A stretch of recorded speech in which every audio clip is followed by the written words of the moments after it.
The topic is the Nashville Civil Rights Movement, and we're talking to Professor Gloria McKissick, who was a participant in the Nashville Civil Rights Movement. And of course, Professor McKissick, we promised that we'd give you an opportunity to talk about faith and adversity. I think, as you've indicated, for the first time in a real sense, meeting the race issue in Nashville, Tennessee. Let's talk about your involvement and how you became involved in this movement, especially when your father had already warned me that not he to. did not wish you to become involved. Let's talk about it from that perspective. Okay, so here I am in Nashville with this cultural shock. I need to say we came down on the train back then, and when you got to Cincinnati, you switched to the L&N, and that brought you into the South.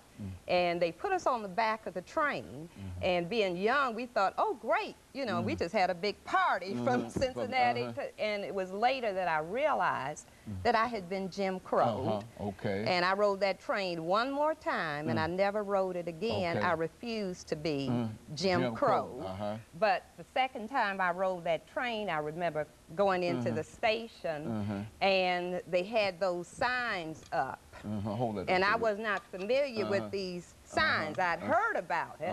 And I went into the white restroom, and I looked in there, and I looked into the colored restroom, and I refused to use the colored restroom. It was the difference between night and day. And when I came out, this was my first act of defiance. I took down the sign, and I've had it ever since. Ever since I've had this sign. Signs. Yes, it is. Yes, it is. 1922 is when it was put up, but I took it down in 1961, and I still have it. So I had that feistiness in me, and we were in the student union, and some of the freedom riders, and I really wasn't aware of the freedom rides at the time, and that these students had been put out of school and all the things that had transpired, and they were looking for young recruits, freshmen especially, naive people, to get involved in the movement. And myself and my girlfriend, we decided to join them, and we went downtown, and we had very little preparation. Some people just think that there's this long period of preparation, and some people did experience that.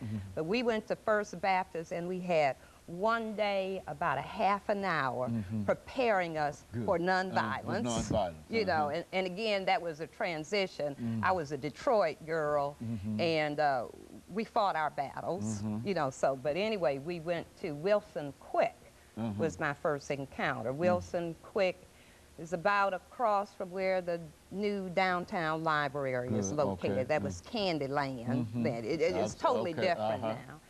But after a short period of training and telling us to go limp and be nonviolent and not talk back, et cetera, I found myself at Wilson Quick. Had a long counter, you know, they had those lunch counters then.